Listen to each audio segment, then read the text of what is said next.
Você sabia que Ocarina of Time tem inimigo de Star Fox escondido no código?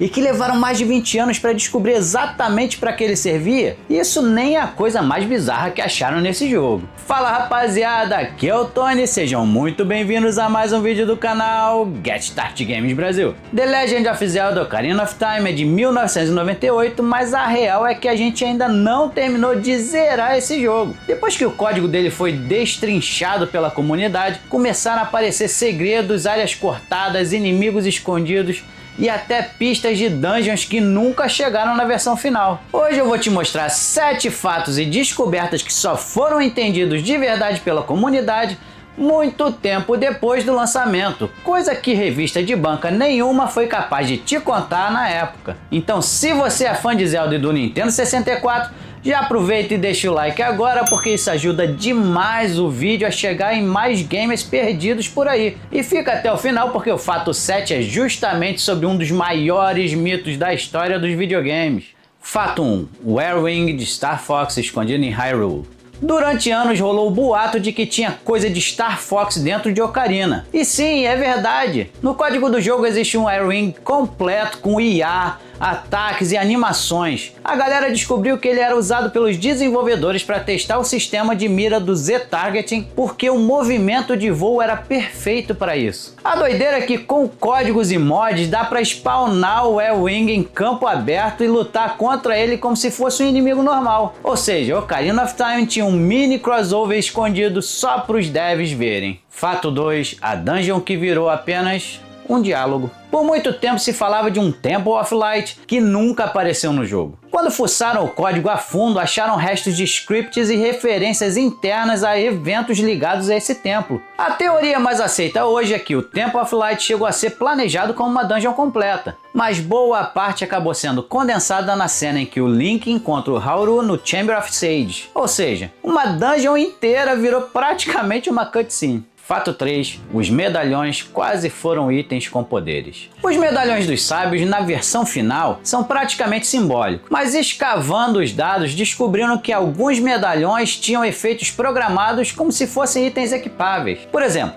existe indício de que um deles teria poder de mudar o clima e outro poderia afetar inimigos na tela, algo que lembra muito o uso de magias em outros Zeldas. É como se o jogo estivesse flertando com um sistema de magias de medalhão que nunca saiu do papel. Fato 4. A fonte do unicórnio e o mapa de uma área fantasma. Entre os restos de dados, a comunidade encontrou referências a uma área chamada Unicorn Fountain. Alguns mapas incompletos e coordenadas sugerem que seria uma espécie de fonte secreta, possivelmente ligada à Grande Fada ou Great Fairy. Teorias mais recentes juntam essas informações com artes conceituais antigas, mostrando que essa área poderia ser um lugar especial onde o jogador receberia upgrades únicos. No final, a fonte sumiu, mas as pistas ficaram espalhadas no código. Fato 5. A verdadeira função de alguns NPCs sem graça.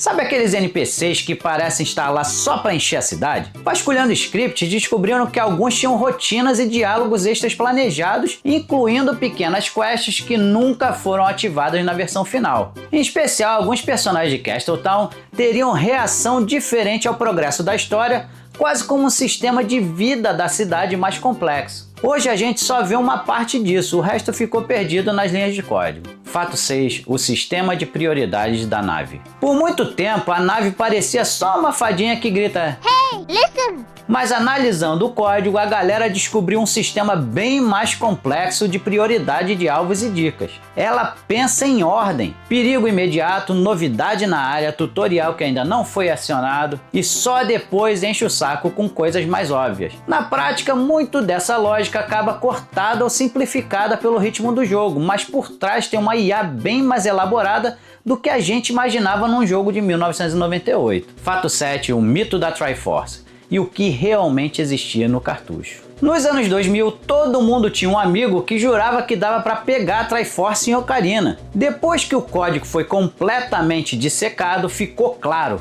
não existe nada que sugira que dá para pegar a Triforce. O que encontraram, na verdade, foram ícones, textos e flags internas que indicam que a Triforce chegou a ser considerada de forma mais ativa no gameplay. Ou seja, não era a viagem total da galera. A ideia existiu em algum estágio do desenvolvimento, só não foi até o fim. O mito nasceu de um fundo de verdade. Mas agora eu quero saber de você. Qual desses fatos você ficou mais impressionado? E você chegou a acreditar na época que dava para pegar Triforce em Ocarina? Comenta aqui embaixo e já aproveitando, comenta também se você quer um vídeo assim sobre Majora's Mask. E se curte esse tipo de vídeo, destrinchando clássicos que marcaram a nossa infância, se inscreve aqui no canal e ativa o sininho, porque toda semana tem conteúdo para quem viveu a era de ouro dos videogames. Então, muito obrigado por assistir até o final, fiquem com Deus e nos vemos no próximo vídeo. Fui!